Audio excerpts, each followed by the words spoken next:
जय हिंद साथियों। मैं बुध प्रकाश आप सभी का स्वागत करता हूं आपके अपने चैनल टेड आपके अपने चैनल बीपीएस कोचिंग सेंटर में। तो बच्चे, बीपीएस कोचिंग सेंटर में आपको आज से एक सीरीज स्टार्ट की जा रही है, प्रैक्टिस सेट सीरीज। इस सीरीज के अंदर हम देखेंगे कि आने वाली आगामी परीक्षाओं के अंदर सामान्य ज्ञान यानी जनरल नॉलेज से किस प्रकार के प्रश्न पूछे जा रहे हैं और किस तरीके के क्वेश्चंस हमारे सामने देखने को मिलेंगे।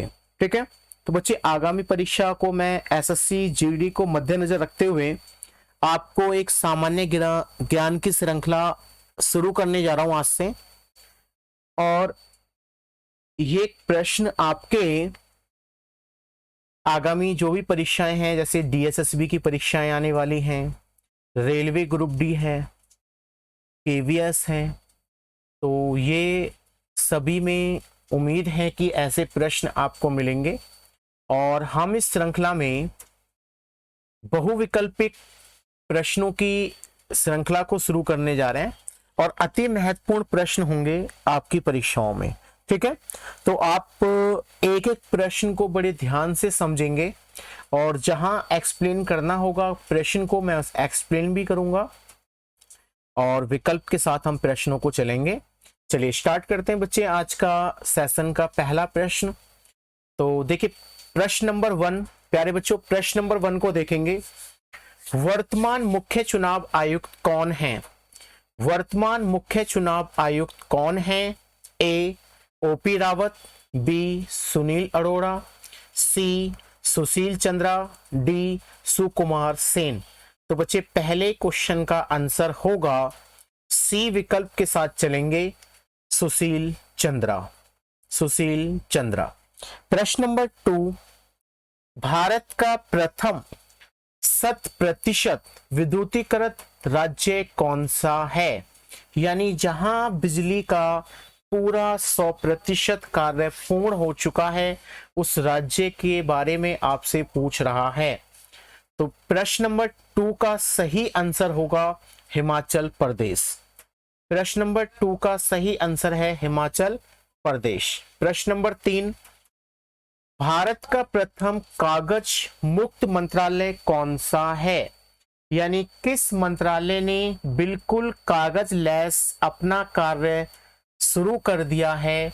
तो इसका सही विकल्प होगा सी कोयला मंत्रालय। प्रश्न नंबर 4। भारत का प्रथम तेल शोधक कारखाना कहाँ है? भारत का प्रथम तेल शोधक कारखाना कहाँ है? तो इसका आंसर होगा विकल्प नंबर ए, डिगबोई। डिगबोई। प्रश्न नंबर 5। किसान कॉल सेंटर का नंबर क्या है? किसानों की हेल्पलाइन के लिए एक भारतीय सरकार ने हेल्पलाइन नंबर की शुरुआत की है।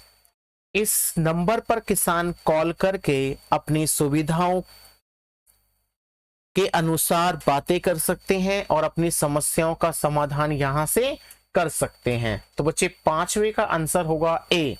पांचवे का आंसर होगा ए। प्रश्न नंबर 6। किसान कॉल सेंटर नंबर की शुरुआत कब हुई? किसान कॉल सेंटर नंबर की शुरुआत कब हुई? यानी हेल्पलाइन नंबर तो दे दिया, और ये हेल्पलाइन नंबर कब से शुरू हुआ हमसे ये पूछ रहा है। तो प्रश्न नंबर 6 का आंसर होगा बी, 24 जनवरी 2004। 24 जनवरी 2004। प्रश्न नंबर 7। नरोरा परमाणु बिजली संयंत्र कहाँ स्थित है? नरोरा परमाणु बिजली संयंत्र कहाँ स्थित है? तो विकल्प नंबर ए, बुलंदशहर। विकल्प नंबर ए, बुलंदशहर। बुलंदशहर उत्तर प्रदेश का एक डिस्ट्रिक्ट है, जिला है। प्रश्न नंबर 8। भारत में सिंचाई सर्वाधिक किसके माध्यम से होती है? भारत में सिंचाई का जो माध्यम है उसके बारे में पूछा जा रहा है। तो सबसे ज्यादा होती है सी, नलकूप। नलकूप का मतलब होता है कि जो हम बोरिंग कर लेते हैं, ट्यूबवेल लगा लेते हैं, उसी को नलकूप कहा जाता है। आगे बढ़ेंगे। प्रश्न नंबर 9, भारत के किस राज्य में वन सघनता सर्वाधिक है? वन सघनता का मतलब है कि पेड़ पौधे बहुत ज्यादा घनी आबादी में हैं। तो प्रश्न नंबर 9 का सही आंसर होगा विकल्प ए, अरुणाचल प्रदेश। अरुणाचल प्रदेश। अगला प्रश्न देखते हैं, भारत के किस राज्य में सर्वाधिक क्षेत्रफल पर वन पाए जाते हैं? सर्वाधिक क्षेत्रफल पर वन पाए जाते हैं। तो इसका सही आंसर होगा ए, मध्य प्रदेश। अगर आपसे वन सघनता के बारे में पूछेगा तो अरुणाचल प्रदेश आंसर होगा, और क्षेत्रफल पर पूछेगा तो मध्य प्रदेश इसका सही आंसर होगा। आगे बढ़ेंगे, प्रश्न नंबर 11। प्रश्न नंबर 11, थोरियम का सबसे बड़ा उत्पादक राष्ट्र कौन सा है?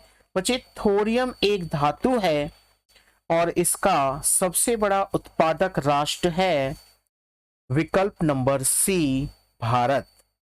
विकल्प नंबर सी, भारत। प्रश्न नंबर 12, कौन सा कोयला उत्तम किस्म का माना जाता है? तो 12 नंबर का सही आंसर होगा ए, एंथ्रेसाइट। एंथ्रेसाइट, विकल्प नंबर ए। आगे, प्रश्न नंबर 13, किस कोयले के जलने से धुआं नहीं निकलता है? किस कोयले के जलने से धुआं नहीं निकलता है? तो विकल्प नंबर डी, एंथ्रेसाइट। एंथ्रेसाइट कोयला सबसे अच्छा भी माना जाता है। प्रश्न नंबर 14, कोयला की खदानों से कौन सी गैस निकलती है? कोयले की खदानों से कौन सी गैस निकलती है? तो विकल्प नंबर सी, मीथेन। प्रश्न नंबर 14 का सही आंसर होगा सी, मीथेन। प्रश्न नंबर 15, भारत में पेट्रोलियम की खोज कब हुई? भारत में पेट्रोलियम की खोज कब हुई? 15 का ए, 1860। 1860। प्रश्न नंबर 16, भारत का सबसे सुखतम स्थान कौन सा है? सुखतम स्थान कौन सा है? तो प्रश्न नंबर 16 का सही आंसर होगा जैसलमेर, और जैसलमेर राजस्थान में स्थित है। जैसलमेर राजस्थान में स्थित है। आगे बढ़ेंगे, प्रश्न नंबर 17, भारत का प्रथम राष्ट्रीय पार्क कौन सा है? भारत का प्रथम राष्ट्रीय पार्क कौन सा है? नेशनल पार्क की बात कर रहे हैं, तो बी विकल्प बिल्कुल सही होगा, Jim Corbett park. Jim Corbett park. प्रश्न नंबर 18, काजीरंगा राष्ट्रीय पार्क कहाँ स्थित है? काजीरंगा राष्ट्रीय पार्क कहाँ स्थित है? तो विकल्प नंबर ए, असम। और यह पार्क एक फेमस है एक सींग गैंडे वालों के लिए। यहां पर एक सींग वाले गैंडे पाए जाते हैं। प्रश्न नंबर 19, काजीरंगा राष्ट्रीय पार्क का प्रसिद्ध जीव कौन सा है? देखिए, अभी मैंने पिछले प्रश्न में बताया कि किस लिए फेमस है और कौन सा जीव मिलता है। तो 19 का सही आंसर होगा एक सींग वाला गैंडा, विकल्प सी। विकल्प सी के साथ जाएंगे। प्रश्न नंबर 20, भारत में परमाणु ऊर्जा आयोग की स्थापना कब हुई? परमाणु ऊर्जा आयोग की स्थापना कब हुई? तो विकल्प नंबर बी, 1948। अगला, प्रश्न नंबर 21, भारत का पहला मौसम उपग्रह कौन सा है? भारत का पहला मौसम उपग्रह कौन सा है? तो 21 का सही विकल्प होगा ए विकल्प, कल्पना 1। कल्पना 1 मौसम उपग्रह प्रथम है। प्रश्न नंबर 22, भारत में पहला परमाणु बिजली घर कहाँ लगाया गया? भारत में पहला परमाणु बिजली घर कहाँ लगाया गया? तो विकल्प नंबर ए के साथ जाएंगे, तारापुर। विकल्प नंबर ए, तारापुर। प्रश्न नंबर 23, सुल्तानपुर राष्ट्रीय उद्यान कहाँ है? सुल्तानपुर राष्ट्रीय उद्यान कहाँ है? विकल्प नंबर बी, हरियाणा। विकल्प नंबर बी, हरियाणा। प्रश्न नंबर 24, शिक्षा का अधिकार अधिनियम कब लागू किया गया? RTE, राइट टू एजुकेशन, कब लागू किया गया? तो इसका सही आंसर होगा 1 अप्रैल 2010। 1 अप्रैल 2010। प्रश्न नंबर 25, मिड डे मील योजना की शुरुआत कब हुई? मिड डे मील, देखिए मिड डे मील में क्या हुआ कि बच्चों को मध्याह्न का भोजन विद्यालय में ही प्राप्त किया गया, देने लगे। तो बच्चे इसकी सही शुरुआत हुई 15 अगस्त 1995। 15 अगस्त 1995, विकल्प ए। प्रश्न नंबर 26, सिक्के को पहली बार किसके शासनकाल में ढाला गया? सिक्के को पहली बार किसके शासनकाल में ढाला गया? तो विकल्प नंबर सी, शेर शाह सूरी। विकल्प नंबर सी, शेर शाह सूरी। प्रश्न नंबर 27, हिंदी को राजभाषा कब घोषित किया गया? 27 नंबर वेरी वेरी इंपॉर्टेंट प्रश्न है, काफी परीक्षाओं में पूछा जाने वाला प्रश्न है। तो 27 का विकल्प नंबर सी, 14 सितंबर 1949। इसी उपलक्ष्य में 14 सितंबर को हिंदी दिवस के रूप में मनाया जाता है। प्रश्न नंबर 28, रामकृष्ण मिशन के संस्थापक कौन थे? रामकृष्ण मिशन के संस्थापक कौन थे? तो इसका विकल्प हम चलेंगे, विकल्प नंबर बी, विवेकानंद। विकल्प नंबर बी, विवेकानंद। प्रश्न 29, संसद का स्थायी सदन किसे कहा जाता है? स्थायी सदन का मतलब परमानेंटली, और यह सदन कभी भी भंग नहीं होता है। तो विकल्प नंबर बी, राज्यसभा। पूरी की पूरी राज्यसभा कभी एक साथ भंग नहीं होती है, बल्कि इसके 2/3 सदस्य प्रत्येक 2 वर्ष के बाद अवकाश ग्रहण कर लेते हैं। 2 वर्ष के बाद अवकाश ग्रहण कर लेते हैं। प्रश्न नंबर 30, भारतीय रुपए के नए चिन्ह, डिजाइन दिया गया है रुपए का, किसने बनाया था? किसने बनाया था? विकल्प नंबर बी, सॉरी विकल्प नंबर सी के साथ चलेंगे, डी, उदय कुमार। बी और डी में कंफ्यूज है बच्चे, वहां अभय कुमार हैं और यहां पर उदय कुमार हैं। तो सी विकल्प सही होगा, डी, उदय कुमार। प्रश्न नंबर 31, भारतीय रिजर्व बैंक की मौद्रिक नीति का नाम क्या है? भारतीय रिजर्व बैंक की मौद्रिक नीति का नाम क्या है? तो इसका सही विकल्प होगा डी, नीतिगत दस्तावेज। नीतिगत दस्तावेज यानी एक पॉलिसी के थ्रू डॉक्यूमेंट को तैयार किया जाएगा। प्रश्न नंबर 32, हिंदी को राजभाषा कब घोषित किया गया? प्रश्न नंबर 32, हिंदी को राजभाषा कब घोषित किया गया? तो अभी पिछले प्रश्न में मैंने बताया 14 सितंबर 1949। प्रश्न नंबर 33, 30 जनवरी को कौन से दिवस के रूप में मनाया जाता है? कौन से दिवस के रूप में मनाया जाता है? तो बच्चे इसका विकल्प नंबर बी शहीद दिवस।